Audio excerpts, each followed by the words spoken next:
విషయాన్ని ధ్యానించడానికి దాన్ని కొనసాగించే విధానం ఒక చక్కటి ప్రత్యక్షతను మీరు మాకు అనుగ్రహించిన విధానం బట్టి మనం కొనసాగిస్తాం. ఆ రీతిగా తండ్రి ప్రతి బుధవారం మీ దాసులు ఒక్కొక్క నూతనమైన విషయాన్ని ఆలోచన చేస్తూ మరి పంచుకుంటూ ఉన్నాం.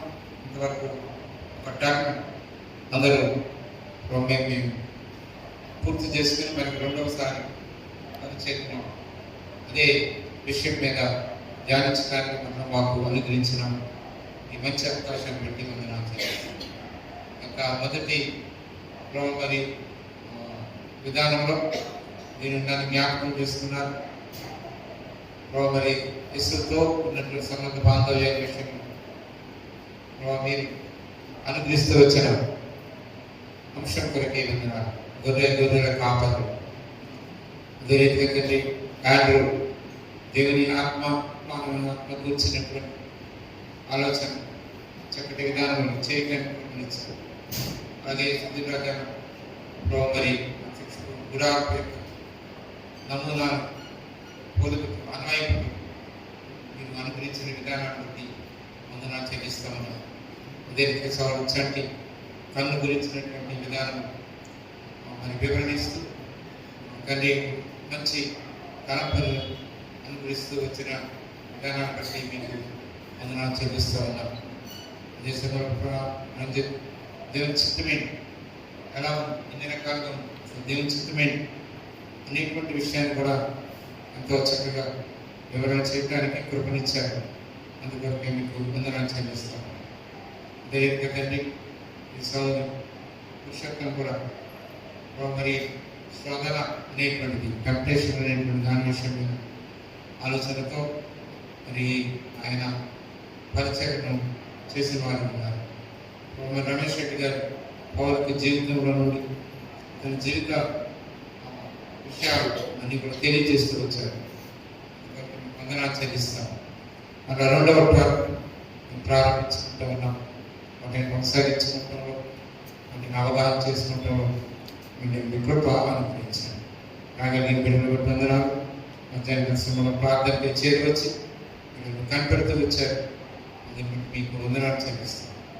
రాశక్తిని బట్టి మీకు స్థితి వారు చేసిన ప్రార్థన ఈ రాత్రి పరిచయం కొరకే ఒకరు ప్రార్థించబడే విధంగా ఇచ్చినందుకే వందనాలు చెల్లిస్తాను.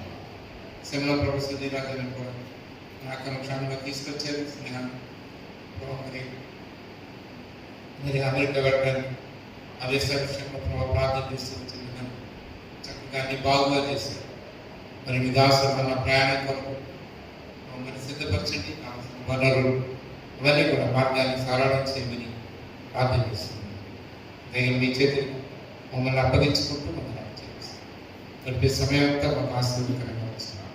మా ప్రభు మా రక్షకుడు యేసుక్రీస్తు నామమున స్తుతించి ప్రార్థించి వేడుకొంచున్నాం తండ్రి. సమయంలో 500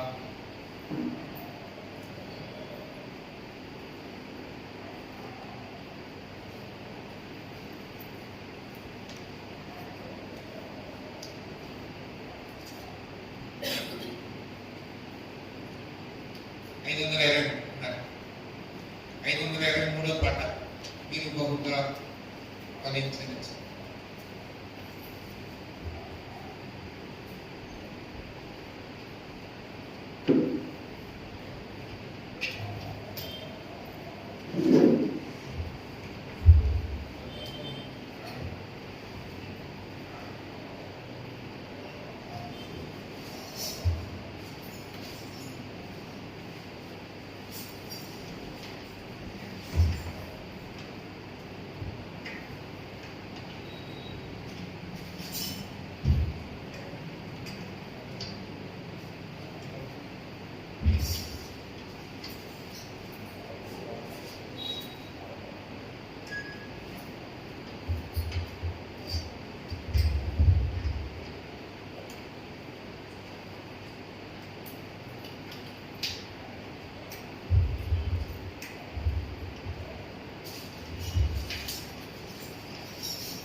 మహిమా కలుగును తండ్రికి.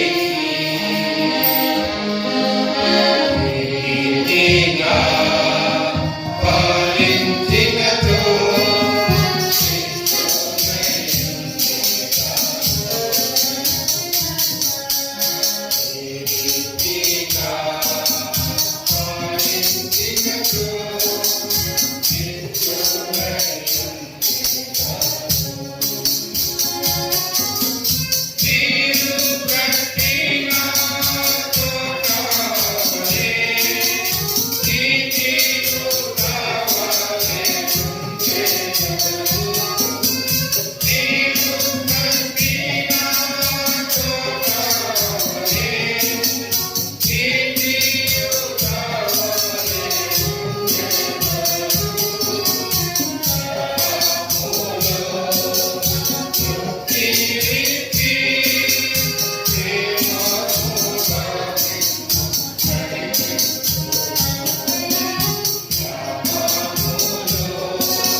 186వ పాట 386 పాత పుస్తకాలు, 441 పుస్తకాలు, 136 సీఎం.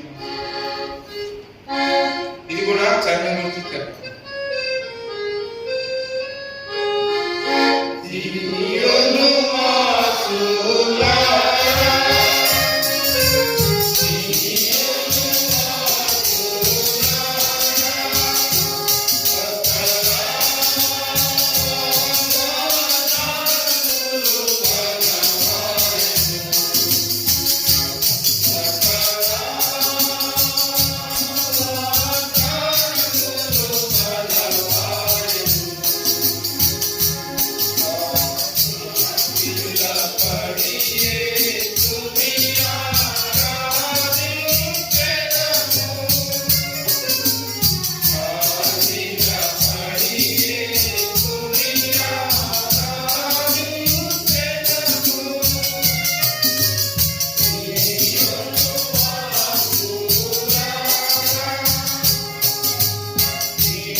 మనం ప్రార్థిస్తూ వచ్చిన విధానంలో దేవుని యొక్క వాక్యాన్ని పంచుకుంటే బాగుంటుంది, ఇలా చేస్తే బాగుంటుంది అని ఆలోచనతో వాక్యాన్ని ధ్యానం చేస్తూ వస్తాము. ఎందుకంటే ఈ దినాలు దేవుని యొక్క వాక్యం యొక్క లోకైన సత్యాలు మరుగున పడిపోతూ ఉన్నాయి. వాక్యము బోధించడం అనేటువంటిది జరుగుతూనే ఉంది. వాక్యం తెలియకపోతూనే ఉంది. మనం ఏ క్రిస్టియన్ ఛానల్ ఓపెన్ చేసిన అనేకమైనటువంటి వర్తమానాలు, అనేకమైనటువంటి విషయాలు చెప్పబడుతూనే ఉన్నాయి. కాబట్టి సంఘంలో వాక్యం ఎరిగినటువంటి విధానం ఉంటే సంఘస్థులు బలమైన వారు ఉంటారు. కాబట్టి ఈ దినాలలో మనం ఖాళీగా ఆదివారం తర్వాత మళ్ళీ ఆదివారమే, శుక్రవారం మళ్ళీ ప్రార్థన కలిగి తర్వాత బుధవారం మరి ఏదైనా విషయాన్ని ఆలోచన చేస్తే బాగుంటుందని సహోదరులను కలిసి ప్రార్థన చేసిన తర్వాత నిర్ణయించిన విధానంలో ప్రతి బుధవారం సహోదరుడు ఒక విషయాన్ని తెలియజెప్తూ మరి వస్తా ఉన్నటువంటి విధానం మనం చేస్తాం. ఇప్పటికి ఒక టర్న్ అయిపోయింది, టర్న్ పూర్తి. అయితే తెలివైనటువంటి విద్యార్థి, తెలివైనటువంటి అకౌంటెంట్ ఏం చేస్తారంటే ఎప్పటికప్పుడు ఫైల్ చేస్తారు. ఎవరైతే అట్లా ఫైల్ చేసుకున్న వారు ఉండరు, గాలిలో వదిలేసే వాళ్ళు ఉంటారు. వాళ్ళు ఎలా ఉంటారంటే గాలి తీసిన వాళ్ళు. ఎందుకంటే అర్థం అవుతుంది, ఆ పేపర్ కూడా కనిపించింది. మీరేం చేయాలంటే అభ్యాసం అనేది చేయకపోతే ఇచ్చే పరిస్థితుల్లో బాగుంటుంది. మొట్టమొదటిసారి మీకు నేను పేపర్ ఇచ్చాను, రెండవసారి నాకు బోర్డు మీద రాసి దాని చక్కగా ఒక పేపర్ మీద రాసుకుని ఈ పేపర్ ఫైల్ చేసుకుని తర్వాత మూడోది శుద్ధి రాదన్న పేపర్ ఇచ్చాను, దాంట్లో ఫైల్ చేసుకుని తర్వాత చట్టన బోర్డు మీద లేకపోతే మామూలు చెప్తూ వచ్చాడు కన్ను గురించి. కన్ను గురించి చెప్పినప్పుడు రాసుకుంటూ ఉన్నప్పుడు దాంట్లో ఫైల్ చేశాను. రంజిత్ బోర్డు మీద రాశాడు దేవునికి చిత్తం. తర్వాత రమేష్ రెడ్డి గారు పేపర్ ఇచ్చారు. పురుషోత్తం తేదీ చెప్పాడు, అది మనం హెడ్డింగ్స్ రాసుకుంటే మన దగ్గర 8 పేపర్స్ ఉంటాయి. దాన్ని అంతా బాగా చేసి ఫస్ట్ రౌండ్ అని రాశారు. ఫస్ట్ రౌండ్ అని రాసి బాగా చేసి ఒక పక్కన పెట్టారు. ఇప్పుడు గోడకుండా కోచ్లు ఉన్నాయి, కోచ్లు పెట్టేశారు. ఎలా ఉంటుంది? ఎంత అద్భుతంగా ఉంటుంది. అట్లా చేయగలిగినప్పుడు వాళ్ళని ఏమంటారంటే వివేకం కలిగిన నాయకులు అని. వివేకం కలిగిన వాడు. వివేకము లేని స్త్రీ పంది ముక్కులున్న బంగారు కమ్మి వంటిది. వస్తాము వెళ్తాం. ఏమి ఒకటి కూడా దాచాం. మేము దాచారా అంటే మనం కష్టపడి ఒక పాట నేర్పి కాంట్రాక్ట్ ఇస్తేనే మన దగ్గర ఉంది. అది మన దగ్గర కనపడదు. ఇంక వర్తమానాలు ఒక టర్న్ అయిపోయింది. అసలు ఇలా నేను ఏమనుకున్నాను, ఈ టర్న్ అయినా ఉదాహరణ మీరేం నేర్చుకున్నారు? ఇది పరిచయం చేయటం సామాన్యమైనది కాదు, చాలా భారమైనది. తెలుసా మీకు? చాలా భారం. ప్రయాసపడాలి, సబ్జెక్ట్ నింపుకోవాలి, దాన్ని ఆలోచన చేయాలి. అదంతా చేసినప్పుడే అది సరైన విధానంలో బాధ ఎవరైనా చేసేస్తారు. బతుకు లేకపోతే బాధ ఎవరైనా చేసేస్తారు. బాధ కాదు. ఎప్పుడో దేవుని వాక్యం మనం ఎరుగుతుంది పుట్టారా అనేటువంటి చేసుకుంటాము. మనమే పత్రికగా మనమే ఒక వర్తమానంగా ఈ దినాల్లో అది లేదు. బాగా గంటైనా బాగా చెప్పుకుంటూ పోతాం, బ్రతుకులో ఉంటుంది. అందుకే అది ఎలా ఉంటుందంటే బలవర్తమైన విధానంలో మార్పు తీసుకొచ్చేదిగా. అందుకే జాగ్రత్త గారు ఏమంటారంటే ఒక మురుగుతో ఉన్నటువంటి ఒక కప్పును తీసుకెళ్ళి ఒక కుళాయి దానికి ఎంత పెడితే కాసేపటికి ఆ నీటి వల్ల అందులో ఉన్న మురుకంతా బయటికి పోతుంది. పోయి మంచి నీళ్ళు ఉంటాయి ఆ కప్పులు. ఎంతకాలం నుంచి దేవుని వాక్యాన్ని మనం స్వీకరిస్తుంది, ఎంత వాక్యం నుంచి నేను బోధిస్తుంది. నాలోకి వస్తున్నటువంటి వాక్యం విధానం, నాలో ఉన్నటువంటి నైజాన్ని మార్చుకుందాం. ఈ పరిచయం చేయడం గల కారణం ఏంటంటే మనం ఏదో ఒక విషయాన్ని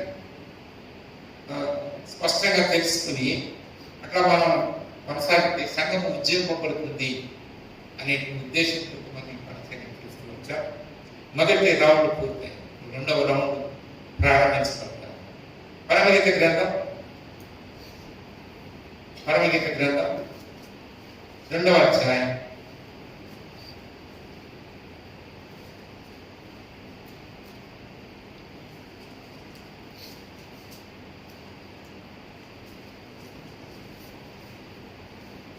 16వ వచనం. నా ప్రియుడు నావాడు, నేను అతని కాను. పద్మములు ఉన్న చోట అతడు మందును నేర్చుకున్నాడు. నేను చేయబోయేటువంటి పరిచయం మూలవాక్యం ఇదే. నా ప్రియుడు నావాడు, నేను అతని కాను. తండ్రి మీకు వందనాలు చెల్లిస్తున్నాం.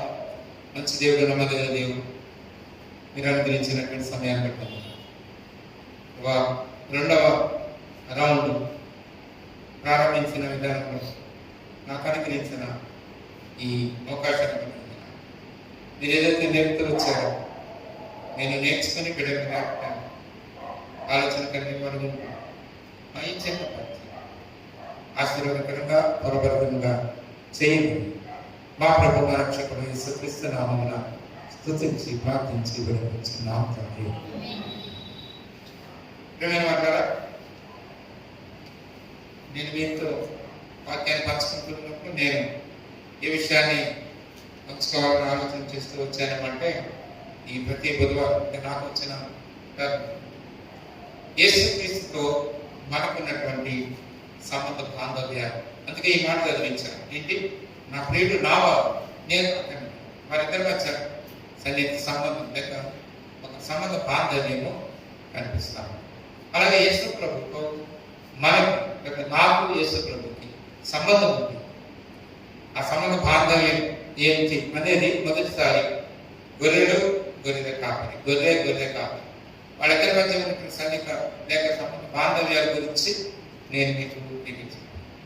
ఇప్పుడు రెండవ అంశంగా నేను మీతో పంచుకోబోయేటువంటి ఆ యొక్క సంబంధ బాంధవ్యం ఏంటి అంటే, మనం 3 పాటలు పాడాలి. 3 పాటల్లో కామన్ గా కనిపించినటువంటి పేరేంటి? ద్రాక్షావళి. కాబట్టి ఇప్పుడు ద్రాక్షావళి గురించినటువంటి విధానం. అందుకే యోహాను సువార్త 15వ అధ్యాయం 1వ వచనంలో నేను నిజమైన ద్రాక్షావళిని, 5వ వచనంలోకి వచ్చేటప్పటికి నేను ద్రాక్షావళిని, తీగలు మీరు తీగలు. కాబట్టి ఇప్పుడు యేసు ప్రభుతో ఉన్నటువంటి సంబంధ బాంధవ్యం ఏంటి అంటే, ఆ ద్రాక్షావళి మనము తీగలు, లేకపోతే నేను తీగలు. కాబట్టి ఈ సంబంధ బాంధవ్యాలు ఎట్లా ఉన్నాయి అనేటువంటిది మనం ఆలోచన చేయడానికి నేను పేపర్ సిద్ధపరిచి తీసుకొచ్చాను.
క్రియ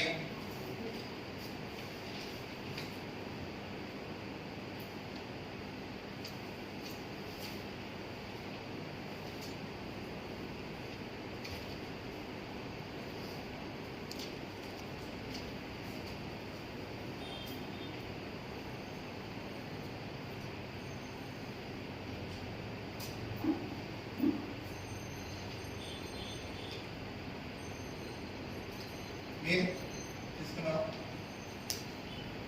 మీకు అక్కర్లేదా?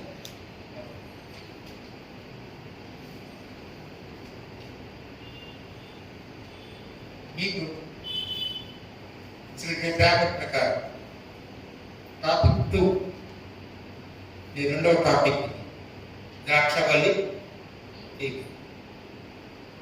మూల వాక్యం పరమగీతం 2:16, నా ప్రియుడు నావాడు నేను అతని నాడు. ఏంటంటే యేసుతో సంబంధ బాంధవ్యం, అది మన టాపిక్. Relationship with Jesus. ద్రాక్షవల్లి మరియు తీగ. యోహాను సువార్త 15వ అధ్యాయం 5వ వచనం చదువుదాం. యోహాను సువార్త 15వ అధ్యాయం 5వ వచనం.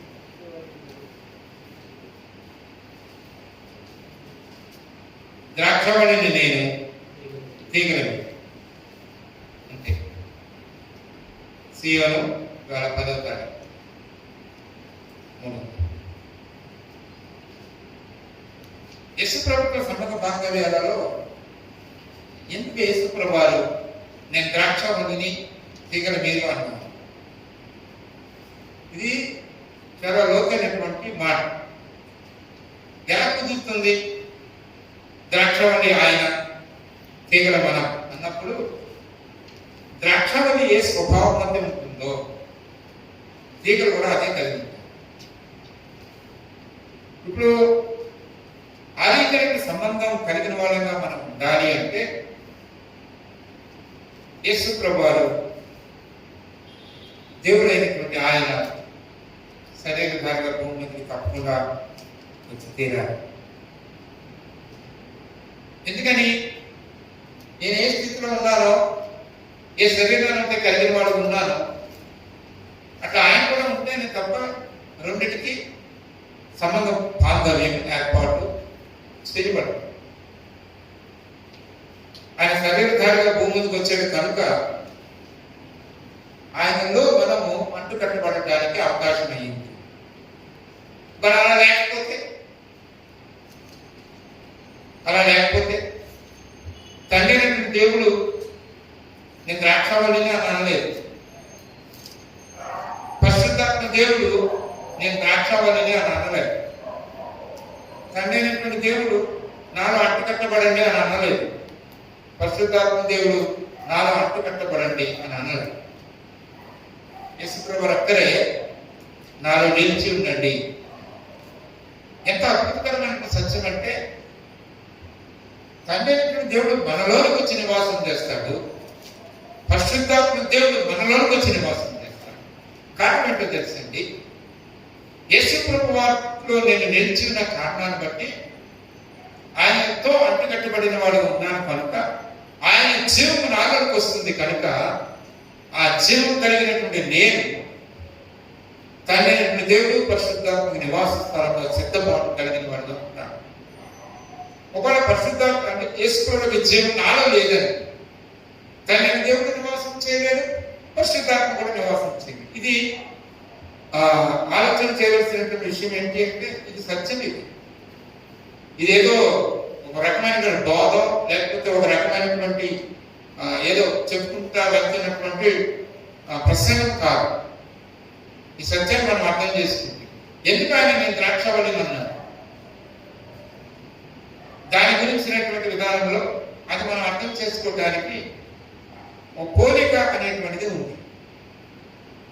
ఆ పోలిక ఎలా ఉంది అంటే మొదటి పోలిక యెషయా గ్రంథం 4వ అధ్యాయం 7వ వచనంలో ఖచ్చితమైనటువంటి విధానంలో ఆ పోలిక ద్రాక్షావళికి అంటే ద్రాక్ష అనేటువంటిది మానవునికి పోల్చబడింది, మానవుడు అనేటువంటిది తెలియచెప్పడానికి ఆ మాట చాలా బాగుంది.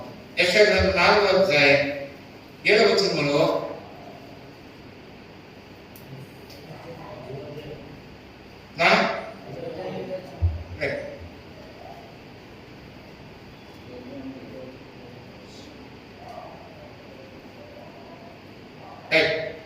అక్కడ చూద్దండి, 5 కాదు 4 కాదు 5 ఏమన్నది? ఇశ్రాయేలు వంశము సైన్యములకు అధిపతి యెహోవా ద్రాక్ష తోట, యూదా మనుషులు ఆయన ఇష్టమైన వనం. అంటే ఇశ్రాయేలుని కూర్చున్నటువంటి విధానంలో పోలుస్తూ ఆయన ఏ పంటతో పోల్చాడు అంటే ద్రాక్ష తోటతో పోల్చాడు. ఎందుకు అలా పోల్చాడు అంటే ఇశ్రాయేలు దేశంలో ద్రాక్ష తోట పంట వాళ్ళకి సామాన్యమైన పంట. మనకి ఎలాగైతే ఇక్కడ వరి, గోధుమలు, జొన్నలు ఎలాగైతే మరి పంట ఉంటుందో ఇశ్రాయేలు దేశంలో వాళ్ళకు ద్రాక్ష పంట చాలా ఎక్కువగా. కాబట్టి ఆయన ఒక వంశాన్ని లేకపోతే ఒక వ్యక్తులను ద్రాక్ష తోటతో పోలుస్తూ ఉంటాడు, లేకపోతే ద్రాక్ష వనంతో పోలుస్తూ ఉంటాడు.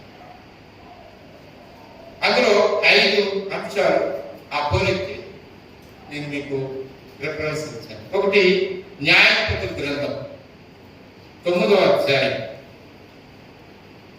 న్యాయాధిపతుల గ్రంథం 9వ అధ్యాయం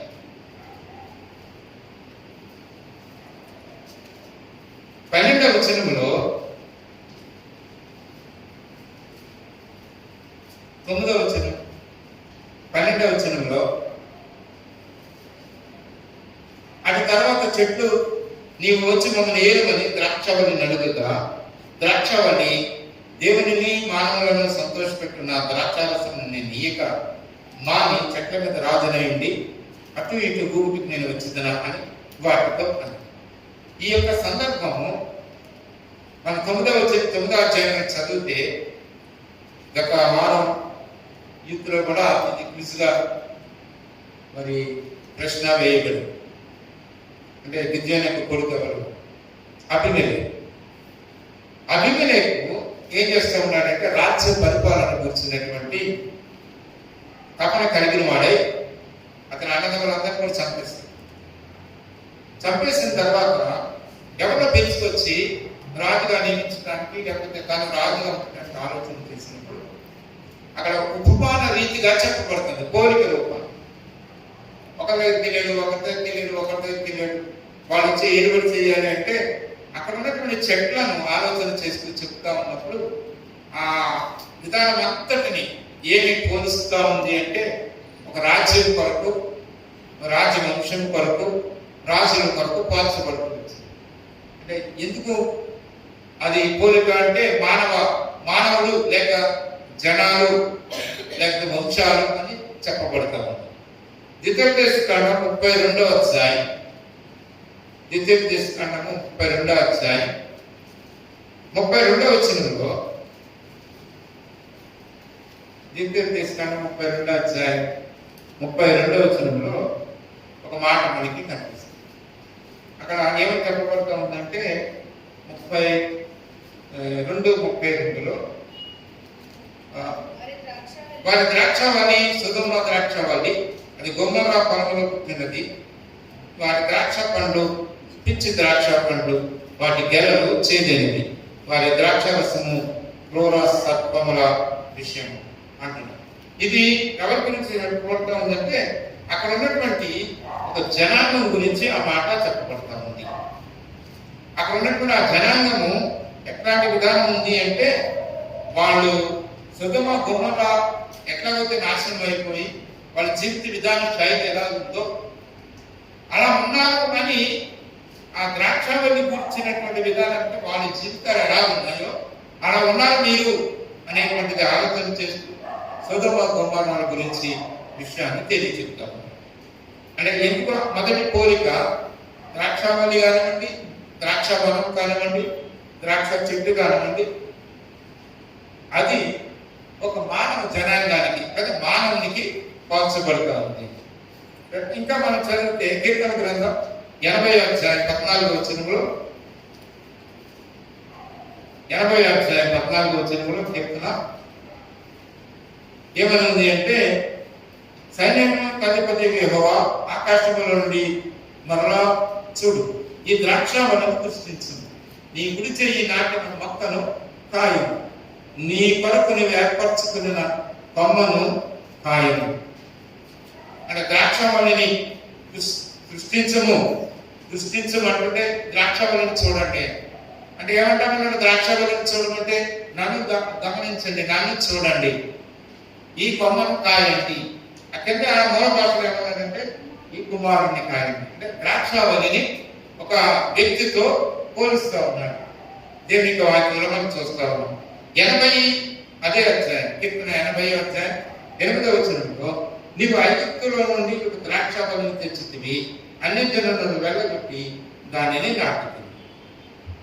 ఎవరు ఈ అన్ని జనులను నెట్టేసి దేవుడు నాటాడు అంటే మొదటి వచనంలో ఇశ్రాయేలు కాపరి సిరియకు, అంటే ఇశ్రాయేలునకు కాపరి, అంటే ఇశ్రాయేలుని కూర్చున్నటువంటి విషయాన్ని చెప్తా ఉన్నాడు. అంటే ఇశ్రాయేలుని దేనితో పోలుస్తూ ఉన్నాడు? ఒక ద్రాక్షావళితో పోలుస్తాడు. ఐగుప్తులో ఉన్నటువంటి వాళ్ళని బయటకు తీసుకొచ్చి పాలనైన ప్రపంచ దేశంలోకి వాళ్ళను నాటారు. వాళ్ళ వంశాభివృద్ధి చెందిన వాళ్ళు ఉన్నారు. అంటే వాళ్ళు ఎలా ఉన్నారు అంటే సరైన విధానంలో లేరు అనేటువంటిది మనం చూస్తా ఉన్నాం. తర్వాత యెషయా గ్రంథం 34వ అధ్యాయం, యెషయా గ్రంథం 34వ అధ్యాయం 4వ వచనంలో ఒక మాట, ఆకాశ సన్నిమంచు క్షీణించదు, కాగితపు చుట్ట వలె ఆకాశ వైశాల్యం చుట్టబడను, ద్రాక్షావళి నుండి ఆకు వాడి రాలినట్టు, అంజూరపు చెట్టు నుండి వాడినది రాలినట్టు వాటి సైన్యమంతయు రాలిపోయింది. ఇక్కడ ద్రాక్షావళి గురించినటువంటి ఆకు గురించి మాట్లాడుతుంటే అది రాలిపోయేటువంటి విధానం ఉంది. అంటే ద్రాక్షావళికి ఎలాగైతే ఆకులు రాలిపోతాయో అలాగే వీళ్ళందరూ కూడా రాలిపోతారు అనేటువంటి విధానం. ఎవరు? రాష్ట్రాల జనులు. దేవుని యొక్క తీర్పు, దేవుని యొక్క ఉగ్రత వాళ్ళకి రాబోతూ ఉన్నప్పుడు వాళ్ళు ఎలా ఉంటారంటే ద్రాక్ష ఆకులు రాలినట్టు రాలిపోతాయి అన్ని చెప్తాం. కాబట్టి మనకు ఒకటి పోలిక మొదటిది అర్థమైంది. ద్రాక్షవల్లి ఎవరు అంటే జనుడు అంటే మానవుడు అని. అయితే రెండవ పోలిక ద్రాక్షవల్లితో ఎందుకు పోలుస్తూ ఉన్నాడు అంటే ద్రాక్షవల్లి ఎలా ఉంది, ఎట్లా ఉంది అంటే మన మొదటి పోలిక మానవుడు అన్నప్పుడు మానవునికి జీవిత విధానం ఎలా ఉంది అంటే దానికి కూడా రెండవ పోలిక ద్రాక్షవల్లి గురించినటువంటి విధానాన్ని తెలియజెప్తా ఉన్నారు. చూడండి ద్వితీయోపదేశకాండం 32:32 ఏం చదువుతున్నాం? సొదొమ గొమొర్రాల ద్రాక్ష ఇది. ఎలా ఉన్నది సొదొమ గొమొర్రా యొక్క ద్రాక్షవల్లి? మనం అక్కడ చదివితే 32:32లో ఏమనుంది అక్కడ? జాగ్రత్త చదివితే మనం రాసుకున్నాం, నేను రాస్తాను. 32 వారి ద్రాక్షవల్లి సొదొమ ద్రాక్షవల్లి, అది గొమొర్రా పొలంలో పుట్టినది. వారి ద్రాక్ష పండు పిచ్చి ద్రాక్ష. రెండోది వాటి గెరలు చేదైంది. వారి ద్రాక్షావలము క్రూర సర్పముల విషయం, నాగుపాముల క్రూర విషం. కాబట్టి వారి జీవితం దాని ఫైల్ ఎలా ఉంది? ఉదాహరణ ఆలోచించి సొదొమ గొమొర్రా యొక్క ఎలా ఉంది? పిచ్చి పెట్టింది వాళ్ళకి. ఎట్లా పిచ్చి? వారి వరుసగా లేనటువంటి లైంగిక సంపర్కపు విషయంలో వాళ్ళు అసలు రోమపత్రిక 1వ అధ్యాయంలో చెప్పబడినట్లుగా ఉంది వారి జీవిత విధానం. వాళ్ళు దేవుని ఎరగని వాళ్ళుగా ఉన్నారు. ఎలా ఉన్నారు? వాళ్ళు చేదుగా ఉన్నారు. వాళ్ళ జీవితాలన్నీ కూడా చేదుగా ఉన్నారు. వాళ్ళ యొక్క ద్రాక్ష యొక్క రసము ఎలా ఉందంట? సర్ప విషయం. అంటే మనం రోమిల రాసిన పత్రిక 3వ అధ్యాయం రాసింది. రోమిల రాసిన పత్రిక 3వ అధ్యాయంలో నీతిమంతుడు లేడు, ఒక్కడు లేడు, గ్రహించేవాడు ఎవరు లేడు, దేవుని వెతుకువాడు లేడు, అందరూ త్రోవ తప్పి ఏకంగా పనికిమాలిన వారై మీరు చేయవాడు లేడు, ఒక్కడైనా లేడు. వారి గొంతుగా పెంచిన సమాధి, తమ నాలుకతో మోసం చేయదు, వారి పెదవుల క్రింద సర్ప విషయము ఉన్నది, వారి నోటి నిండా చెప్పించి పదియు ఉన్నది. మరి ఆ యొక్క కోరిక ఆ ద్రాక్ష గుమ్మర్రా సొదొమ గొమొర్రా ద్రాక్ష ఎలా ఉందో అలాగే మానవుని యొక్క జీవిత విధానంలో ప్రవర్తన అలా ఉంది. యోహాను సువార్త 15వ అధ్యాయంలో ద్రాక్ష విధానంలో ఉన్నటువంటి ఇంకొక విధానం ఏంటంటే త్వరగా ఎండిపోతుంది, త్వరగా రాలిపోతుంది. అంటే ఎండిపోయిన వాళ్ళగా ఉంటాం. మనం ఎలా ఉన్నామంటే ఎండినటువంటి వాళ్ళగా ఉంటాం. చాలాసార్లు బైబిల్ గ్రంథంలో మనం చదువుతాం ఎండిపోయినటువంటి జీవితం కలిగిన వాళ్ళగా ఉంటాం. దాని కూడా పోలిక. నేను నిజమైన ద్రాక్షవల్లి చెప్పినటువంటి ప్రభు నా నుండి వేరైపోతే ఏమైపోతారు? ఎండిపోయి అంటే ఎండిపోయినటువంటి విధానం. తర్వాత యెషయా గ్రంథం 5వ అధ్యాయం 2వ వచనంలో మంచిగా దేవుడు ఆలోచన చేస్తే ఏం కాయ కాసాయంట? 6 ద్రాక్షలు కాసాయి. దేవుడు ఆలోచన చేస్తే అది కాలంలో మనం చదివితే ఫలభరితమైన అనుభవంలో వచ్చినటువంటి దేవుడు ఫలితం అనేటువంటిది వచ్చే సమయానికి దేవుడు దాని గురించిన విధానాన్ని ఆలోచన చేసినప్పుడు, అది తిన్నప్పుడు, ఆ జీవితాన్ని ఆలోచన చేసినప్పుడు ఎలా ఉంది అంటే 6 ద్రాక్షలు కాచినట్టుగా ఉన్నాయి. ఇర్మియా గ్రంథం 2వ అధ్యాయం 2వ వచనంలో దేవుడు ఇశ్రాయేలు జనాంగం గురించి మాట్లాడుతూ ఉన్నాడు. మాట్లాడుతున్నప్పుడు ఏమని మాట్లాడుతున్నాడు? ఇశ్రాయేలు, నేను మిమ్మల్ని ఏర్పరుచుకున్నాను, నా సొంత జనం. అది మీరు నాకు ఎలా ఉన్నారు అంటే జాతి హీనపు ద్రాక్షవల్లి. జాతీయంగా ఉన్నారని చెప్పచ్చు కదా. ద్రాక్షవల్లికి వచ్చినటువంటి విధానం ఏముంది అంటే అందులో ఉన్నటువంటి విషయాన్ని పరిశుద్ధాత్మ దేవుడు ప్రవక్త ద్వారా తెలియజేస్తాం. ఎలా ఉన్నాడు? జాతి హీనపు ద్రాక్షవల్లిగా. న్యాయాధిపతుల గ్రంథం 13:13లో ఏమనుంది అంటే ఎవరైనా నాజీరు చేయబడిన వాళ్ళు కానీ లేకపోతే నాజీరు చేయబడినటువంటి బిడ్డను జన్మనివ్వడానికి కానీ ఆలోచన చేసినప్పుడు అంటుకోకూడదు ద్రాక్షవల్లి. దాంతో ఉన్నటువంటి ఏది కూడా ముట్టుకోవటానికి వీలు. అంటే ఏంటి? అంటుకోకుండా దూరస్తులుగా ఉన్నాయి, దూరంగా దానికి దూరంగా ఉంటాయి. అలాగే ప్రభుని ఎరగక ముందు ద్రాక్షవల్లిగా మార్చబడుతున్న దేవుని వాక్యంలో సొదొమ గొమొర్రాల వలె ఉన్నాము, ఎండిపోయిన వాళ్ళగా ఉన్నాము, 6 ద్రాక్షలు కాసినటువంటి విధానం ఉంది. జాతీయహీనపు ద్రాక్షవల్లి అంటుకోకూడదు. అదే మన ద్రాక్షవల్లి గురించి అలాగా మాట్లాడిన విధానంలో మనం 2వ పోలికలో ఆలోచన చేస్తే 3వ పోలిక నిజమైన ద్రాక్షవల్లి యేసుక్రీస్తు. ఇప్పుడు మనకు అర్థమైందండి. అంటే దేవుడు అంటే యేసుప్రభువు ఎందుకు ద్రాక్షావళికి పోల్చుకున్నాడు? ఆ ద్రాక్షావళికి పోల్చుకున్నటువంటి విధానం ఏంటి అంటే మనతో అంటే మానవుడితో సంబంధం కలిగిన వాడుగా ఉండి ద్రాక్షావళి విధానంలో ఆలోచన చేసినప్పుడు మానవునికి జీవిత ప్రవర్తన అలా ఉంటే నిజమైన ద్రాక్షావళిని అని ఆయన చెప్పడంలో గల కారణం ఏంటి అంటే సంబంధం గురించినటువంటి విధానాన్ని ఆలోచన చేస్తాం. సరే, ఆయన ఎలా ఉన్నాడు అంటే 15వ అధ్యాయం 1వ వచనంలో మనం ఏం చదువుతామో ఆయన నిజమైన ద్రాక్షావళి. అది నిజమైన ద్రాక్షావళి అంటే నేను అబద్ధం చెప్పి అది కాదు నిజమే చెప్పాను అన్నది కాదు, నిజమని ఏమవుతున్నాడు ఆయన ట్రూ అని. అది చాలా లోతైనటువంటి మాట. ద్రాక్షావళి మనం మొదటి పోలికలో చూసాం, రెండో పోలికలో చూసాం. అవి ఎలాగనే జాతిహీనపు ద్రాక్షావళులుగా ఉన్నాయి. ఈయన నిజమైనటువంటి ద్రాక్షావళి. నిజం అన్నప్పుడు మనం చూడండి, అబద్ధాన్ని ఏమంటాం ఇంగ్లీష్లో లయర్. అది నిజం చెప్తే ఏమంటాం ట్రూ అను. ఏమంటాం నిజం చెప్తే? నిజం చెప్పాడండి ట్రూత్ ట్రూత్ చెప్పాడండి.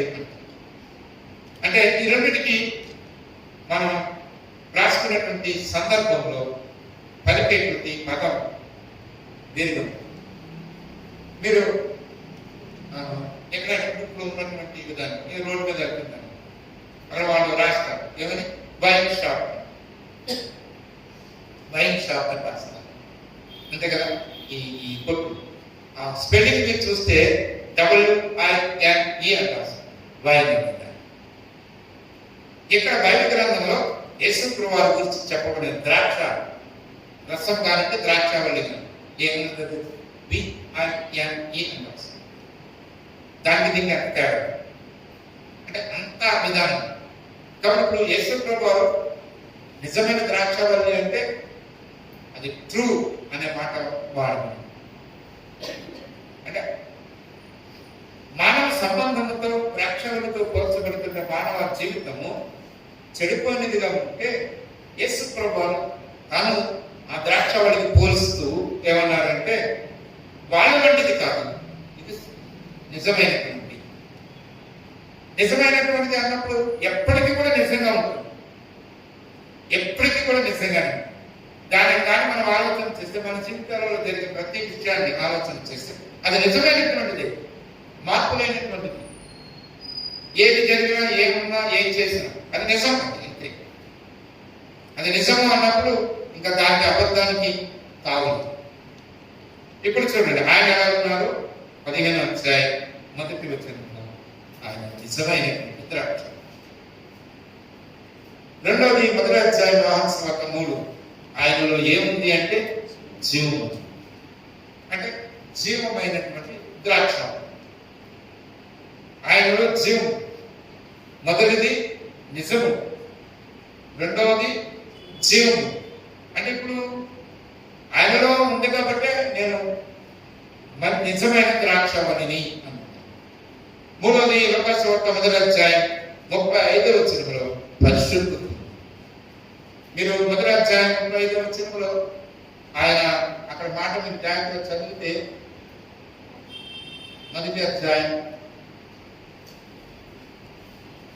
2వ అధ్యాయం 2 అని రాస్తున్నాను.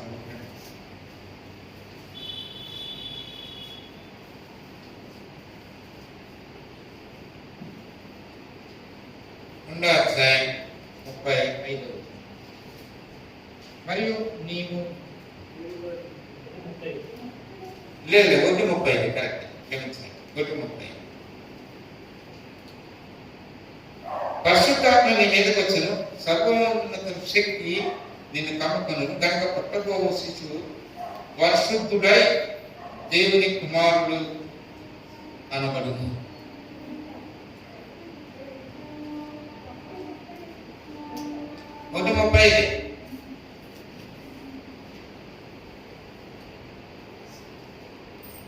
ఇక్కడ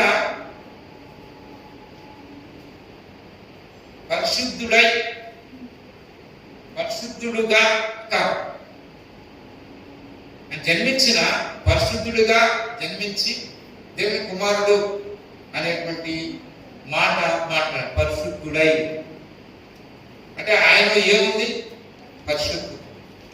అంటే దేవుడు ప్రేమమయుడు అన్నాము చూసారా? అంటే ఎక్కడ గిల్లినా ఎక్కడ ఇరిసినా ప్రేమ ఆయన. అలాగే యేసు ప్రభు చెప్తున్నట్లాంటిదంటే పరిశుద్ధమైన ఎక్కడ మీరు ఆలోచించేసి కాబట్టి ఆయన పరిశుద్ధుడిగా. కాబట్టి ద్రాక్షావళి యొక్క దాని గురించి పోలుస్తూ ఉన్నప్పుడు ఆయన నిజమైన ద్రాక్షావళి అని అంటా ఉన్నప్పుడు ఆయన పరిశుద్ధమైనటువంటి వాడుగా ఉంది.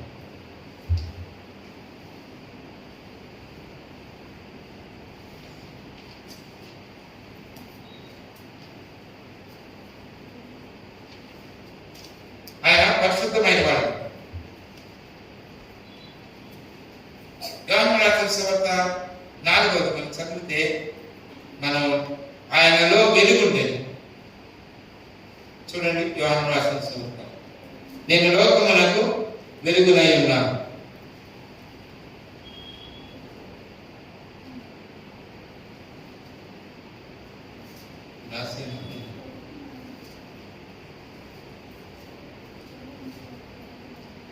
గమ్మున నాకు దొరకలేదండి.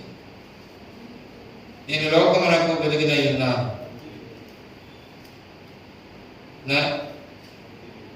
అయిదా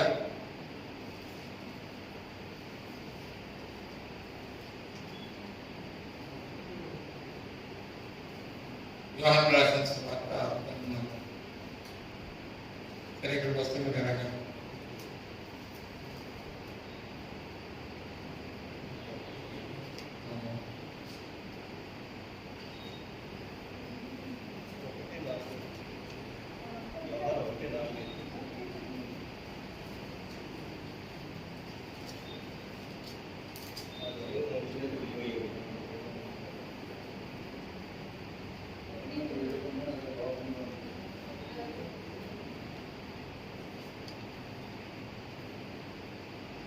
రైట్.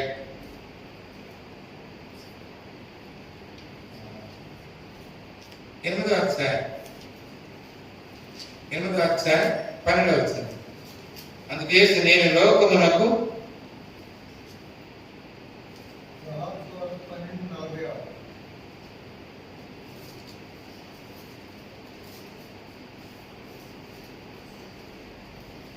యోహాను సువార్త 12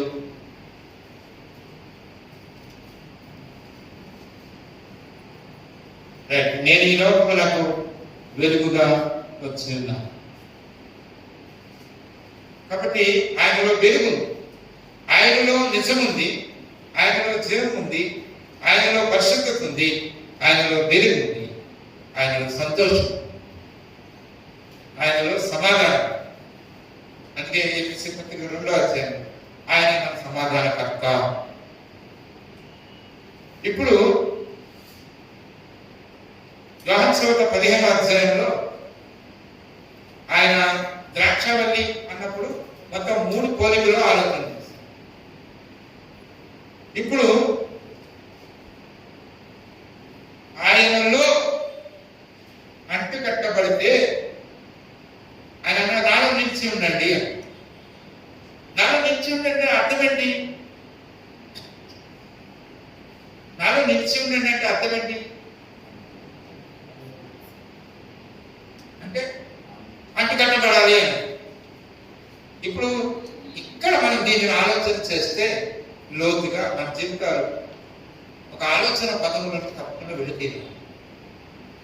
ఒకవేళ లేకపోతే ఎలా ఉంటుందంటే మనం పోల్చబడినటువంటి మొదటి 2 పోలికల యొక్క విధానంలో సాగిపోయేవాడు. అంటే ఇప్పుడు చూడండి, నేను వేరుగా ఉన్నాను అనుకుంటా, అంటే ఎవరితోటి సంబంధం లేదు, నేను అలాగే కూర్చున్నాను, నేను ఎవరితో సంబంధం ఉదాహరణ అయితే నేను ఎవరితో సంబంధం లేక కూర్చుంటే నాలో ఒక స్వభావం, నేచర్, అది దానికి నేను తప్పకుండా అంటు కట్టబడిన వాడుగా. సరే ఇప్పుడు చూడండి, నేను ఎక్కడ కూర్చున్నాను, ఏమీ లేదు, నాకు దాహం అవుతుంది, మరి నేను ఎవరితో సంబంధం లేదుగా, నాకు దాహం కావాలి.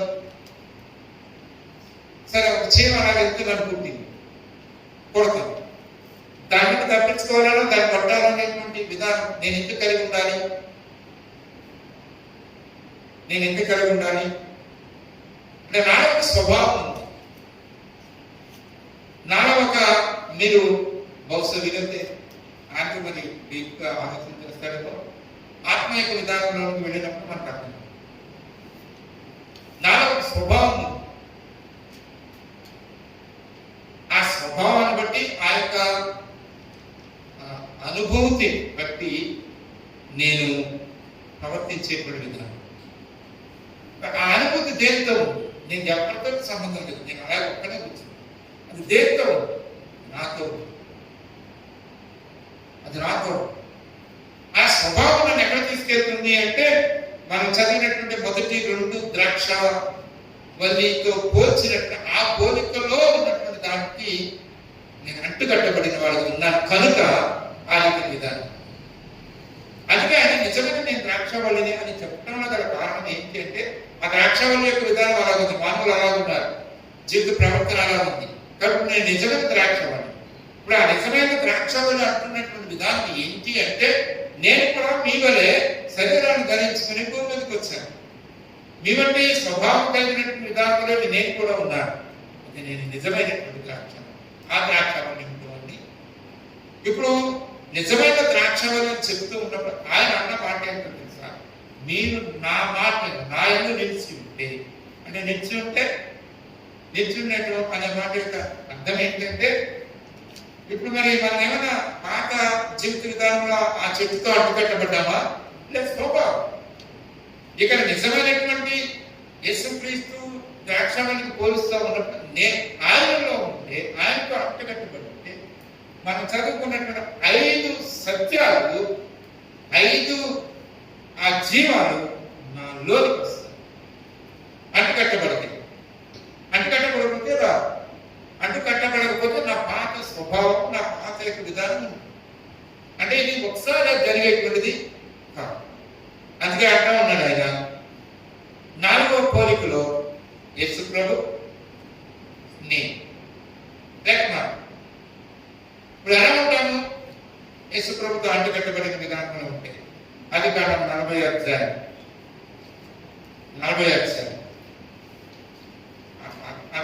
అది ఎలా ఉంది అంటే, చక్కటి విధానం అక్కడ మనకి కనిపిస్తుంది. ఆది కాండం 40వ అధ్యాయం.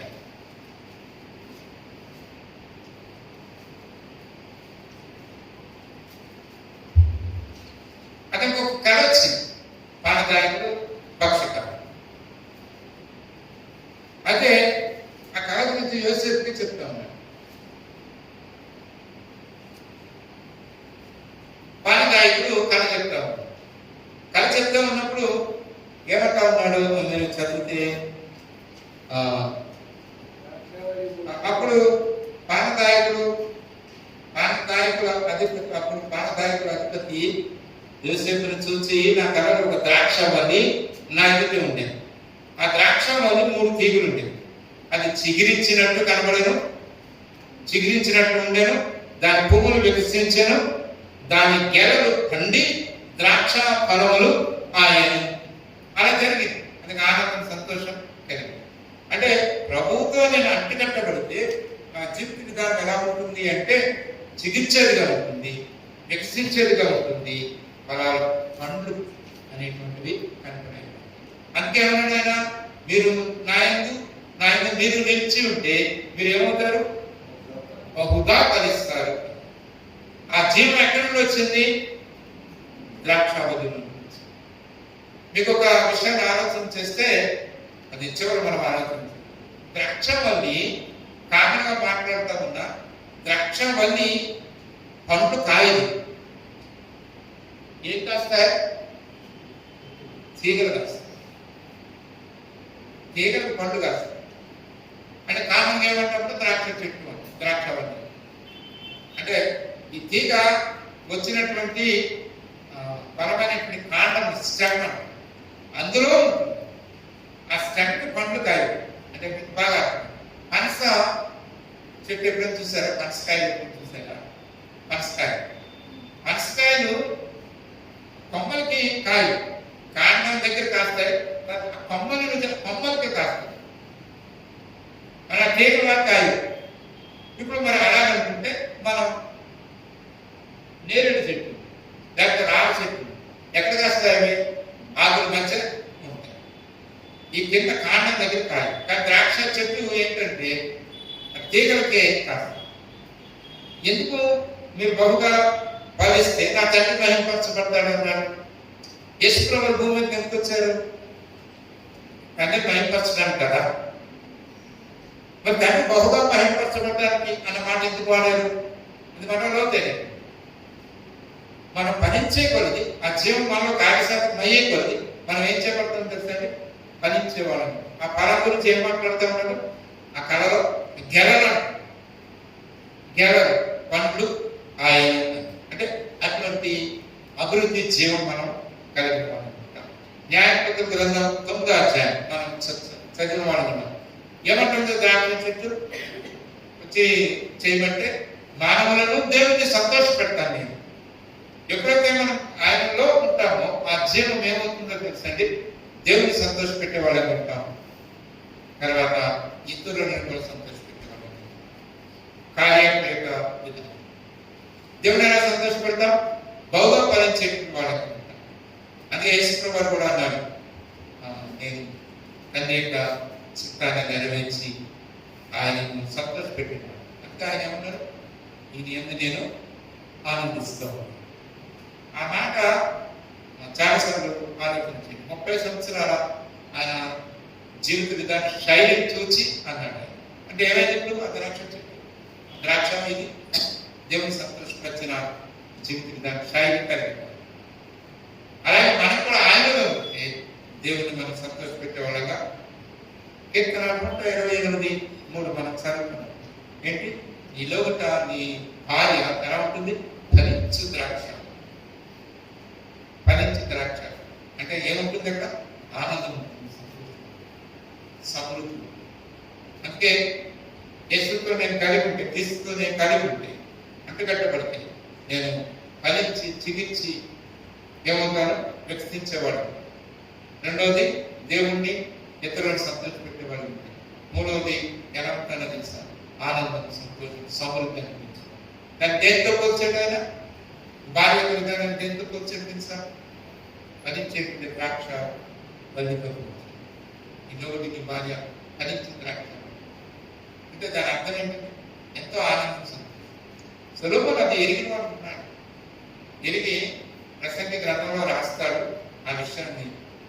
ఒకసారి మన చదువు అంటే ఎంత ఆనందం. దానికి ఉన్నటువంటి స్థాయిలు కానీ, ఉన్నటువంటి మెటీరియల్ యొక్క దీన్ని కానీ, లేకపోతే దాని గురించినటువంటి విధానంలో ఫైనాన్షియల్గా కానీ ఏ విధానం లేదు. అంటే అన్ని వ్యతిరేకంగా ఉన్న క్రీస్తులో మనకి ఏముంటుంది అంటే ఆనందం, సంతోషం. ప్రసంగి గ్రంథం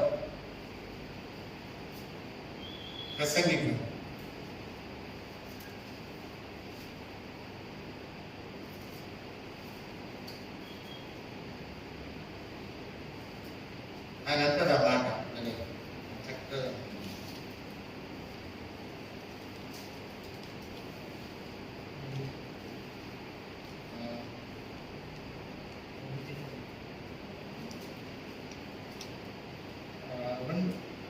రెండు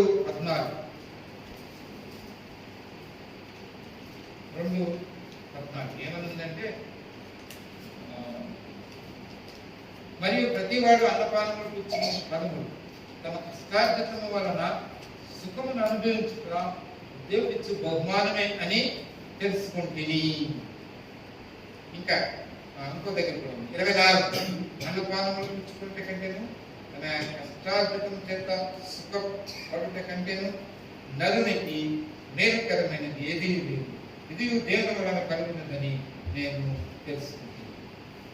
ఇంకో చోట కూడా అంటాడు ఆ మాట ఏంటంటే, ఇష్టపడి కష్టార్జితం అనిపించకండి, దేవుడిచ్చే బహుమానం. ఎక్కడ అనిపిస్తారు మీరు? ఎక్కడ అనిపిస్తారు? ఎక్కడ అనిపిస్తారు? ఏమన్నాడు ఆయన? ఆది కన్నా 3:2 అవన్ చేసింది సాటి అయిన సహాయం. ఏది? 9:9 ఏంటి? దేవుడు నీకు దయచేసి వ్యర్థమైన నీ ఆవిష్కార మంత్రి నువ్వు ప్రేమించు, నీ బాధ్యతలు శిక్షించు, నీ వ్యర్థమైన ఆవిష్కార మంత్రి నీ బ్రతుకునందును కష్టపడి చేసుకున్న దాని అందరూ నీకు కలుగు భాగం చేతికి నీ చేతికి వచ్చిన ఏ పని అయినా నీ శక్తిలో రైట్. ఆయన ఏమన్నాడు? సాటి అయినా సహాయం. ఇలాగ అంటున్నాడు. అంటే ఒక్కొక్కసారి నేను అంటాను, నేను చెప్తాను ఎలా ఉంటుందో తెలిసి కష్టపడి బయటకు తిరిగి వచ్చిన తర్వాత అంటే ఎక్కడ వాళ్ళకి రాగానే భార్య గ్లాస్తో వచ్చి బాటిల్ తీసుకొచ్చి వచ్చిన తాగండి ఎంత ఎలా ఉంటుంది? రండి భోజనం పెడతాను అని చెప్పి అంటే ఎలా ఉంటుంది? సరే ప్రాణం పడుకుంటే కాళ్ళు రుద్దుతూ ఉంటే ఎలా ఉంటుంది? మధ్యరాత్రులు వేసి ఏదో తిరుగుతుంది, ఏమి బాగుందా బాగులేదా ఏంటి, ఏమైనా కొంచెం మంచిగా ఏంటది? దేవుడు చెప్పినట్టు మాట్లాడే విధానం అదే. నీ లోపల నీ భార్య ఫలించు ద్రాక్షవల్లి అన్న మాట యొక్క అర్థం ఏంటంటే ద్రాక్ష రసం ఏమిస్తుందంటే ఆనందాన్ని ఇస్తుంది, సంతోషాన్ని ఇస్తుంది. మీకు అర్థమైందండి? 2వ అధ్యాయంలో చెప్పినటువంటి సాటి అయిన సహాయం అంటే ఇలా మన కుటుంబంలో అనుభవిస్తూ ఉన్నాం కదా, ఎంత ఆనందం. అదే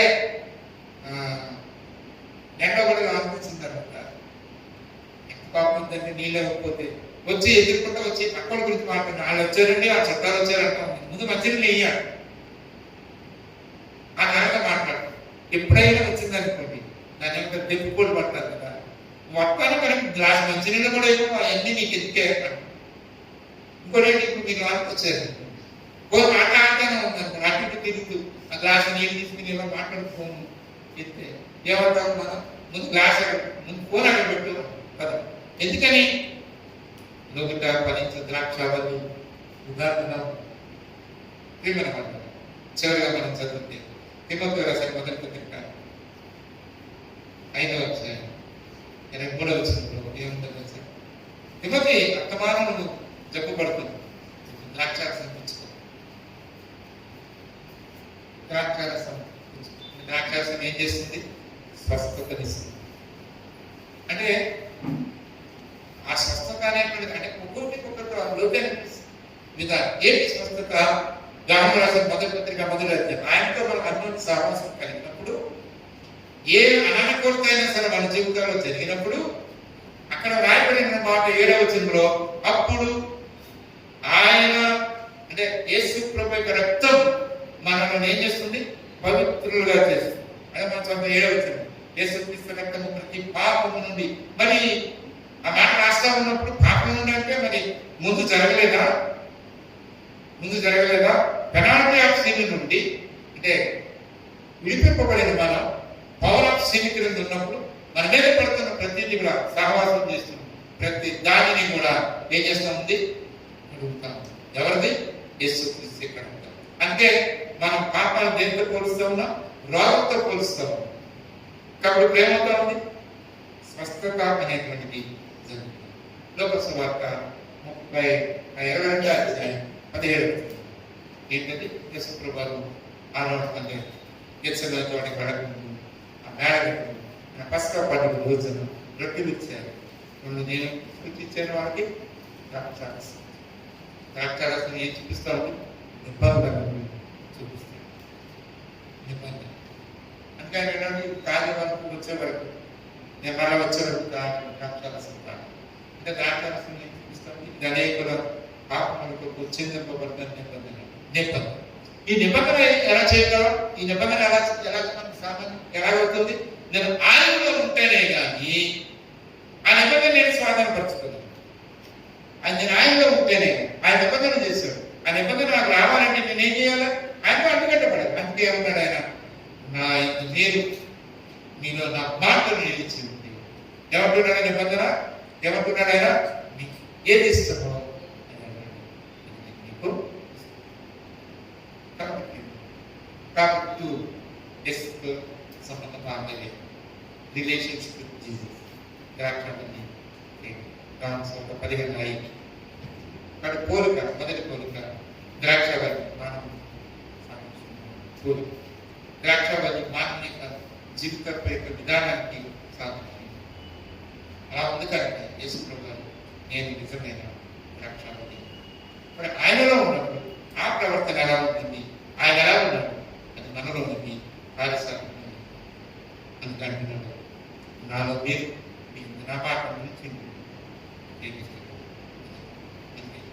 కట్టబడితేనే కానీ ద్రాక్షావల్లి జీవం తెగులోనికి అంటూ కట్టబడితేనే తప్ప.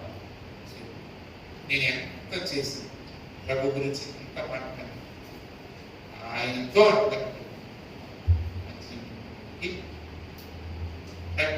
ఏమైనా మీకు డౌట్ ఉంటే లేకపోతే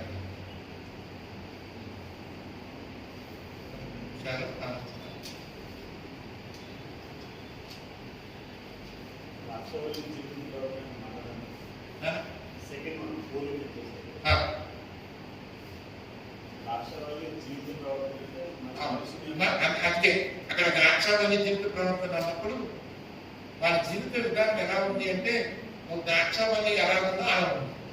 అంటే ఆ ద్రాక్షావల్లి ఎలా ఉందంటే వాళ్ళ దగ్గర ద్రాక్షావల్లి పిచ్చిదిగా ఆరుగా, అంటే ఆ కోరిక ప్రవర్తనకు ఆలోచన చేసిన సుగమ గోమరాలలో జనులు అలా పిచ్చిగా ఉంటారు. ఆ ద్రాక్షావల్లి ఎలా పిచ్చిగా ఉంటారు, ఎలా చేదుగా ఉంటారు. ఇంకా రెండోది కూడా మనం చదువుతాం, నాన్న నేర్చుకోకపోతే ఆ ద్రాక్ష తీగలు ఏమవుతుంది, ఎండిపోతుంది. అంటే ఎలా ఉన్నాం మనం, ఆయన లేని వాడుగా ఉన్నాడు, అంటే ఆయన కలిగిన వాడుగా లేవు, క్రీస్తు లేని వాడుగా ఉన్నాడు. ఇప్పుడు ఎలా ఉన్నాం మనం, ఎండిపోయినట్టు వాడు పరవర్తమైనట్టుగా. ఆయనతో లేకపోతే ద్రాక్షావల్లి ఎలాగైతే ఎండిపోయింది అలాగే ఎండిపోయినట్టు. నిజంగా తీగలు అన్నప్పుడు అది దేని గురించి చెప్పబడతా ఉంది, మనుషుల గురించి చెప్పిన దాని ప్రవర్తన.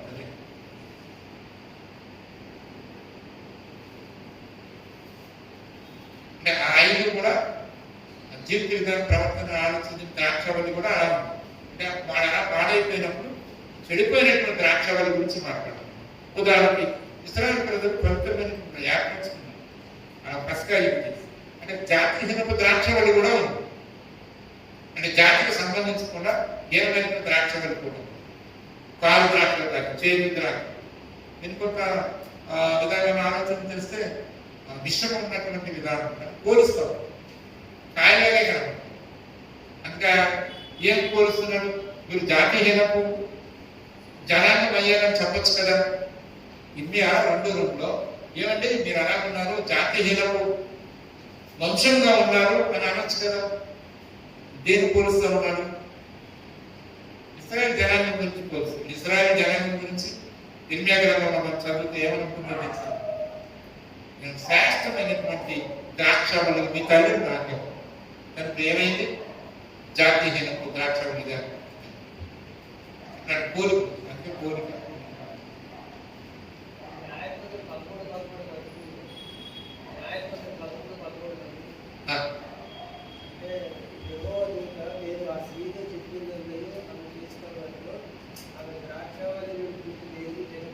స్త్రీ ఎవరు, ఆ స్త్రీ యొక్క విధానం దాని గురించి మాట్లాడు. అంటే అది ముట్టుకోకూడదు అనేటువంటి ఆలోచన చేసినప్పుడు అభ్యంతరం అవుతుంది ఆ ద్రాక్ష. ఇప్పుడు న్యాయపద్ధతి కనుక నాజీర్ చేయబడినటువంటి ఆ కొడుకు నీ గర్భంలో ఉన్నాడు కాబట్టి ఆ కొడుక్కి ఇది చేయకూడదు, అది పుట్టే వరకు కూడా ద్రాక్ష. మరి మనం ద్రాక్ష విధానాన్ని ఆలోచన చేసి ప్రభు యొక్క విధానం కూడా మనం కావుతాం. కాబట్టి ఈ ద్రాక్ష ఇది నా రక్తం మన రక్త నిబంధన, మాట నిబంధన చేసినటువంటి. ఇంకొక మాట జ్ఞాపకం నేను రాయగలను.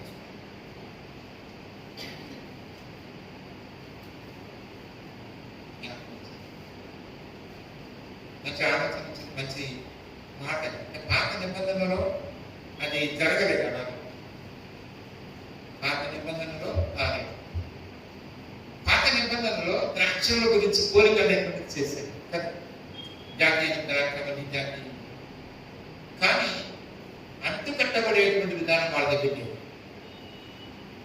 పాత నిబంధన అంతటిలో కూడా వాళ్ళ జాతీయులకు లేకపోతే అననుకూలమైన ద్రాక్షావల్లిగా వాళ్ళు జీవిస్తూ ఉన్నప్పుడు విధానాన్ని ఆలోచన చేస్తే వాళ్ళు ఎందుకు దేవుడు అలా పోల్చాడు అంటే ఆ ద్రాక్ష తీగులు అంటే ఆ జనాల జీవితం అంటు కట్టబడింది. అది ప్రతి నిబంధన ఏమైంది?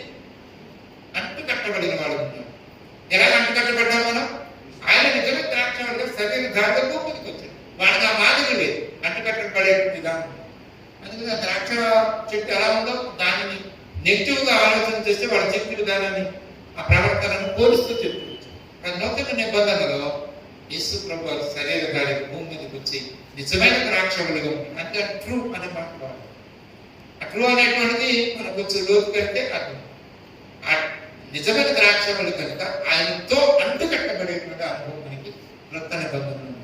అందుకు ఏమన్నా మీరు బహుగా ఫలించడం వల్ల నా తండ్రి ఫలించేటువంటి విధానం ఎక్కడ ఉందంటే ద్రాక్షవల్లి. కాబట్టి ఆ ద్రాక్షవల్లి అంటే ద్రాక్షవల్లి నిజమైన నేను అంటుకట్టబడి నా జీవిత విధానం ఎలా ఉంటుంది? అద్భుతంగా తల్లికి వందనాలు చెల్లిస్తున్నాం.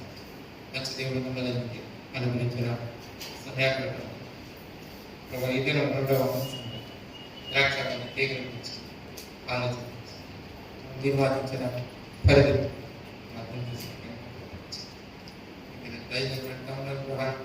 ఉదయం 2 గంటల నుంచి ప్రార్థన పరిచయం వీళ్ళందరూ ఏకీపించారు. అంటే మరి కలిసి వాడిగా ఉన్న గృహాలకు మళ్ళీ తిరిగి వచ్చారు. పంపించిన ఆశక్తి పరిచయం ముఖ్యంగా రేపు సహోదరుల యొక్క పరిచయం అభిగేలో మరి మా దగ్గరకు వచ్చినప్పుడు వాళ్ళందరూ వచ్చారు. చాలా బిడ్డలు వాళ్ళు వచ్చేటప్పుడు నేను వెళ్తున్నామని కాదు, కానీ కాకినాడ శివన్ బ్రదర్ దేవుని బిడ్డలు ఈ రాష్ట్రాలు మరి రిప్రజెంటేటివ్గా పెడతా ఉంటారు. వాళ్ళు ఏదో నేర్చుకున్నారు, వాళ్ళు ఏదో విన్నారు, దాన్ని రేపటి దాన్ని మరి తిరిగి మాకు అది తెలియచేది మమ్మల్ని కూడా ప్రోత్సహించేవారు. అట్టి ఖాళీతో పెట్టి నింపబడింది నా చెల్లిస్తున్నామన్న స్థుతించి ప్రార్థించి వివరించున్నాను తండ్రి. కానీ దేవుని బ్రహ్మ ప్రభుని చూపిస్తాడు ఫస్ట్ దాన్ని కానీ సరైన తోడు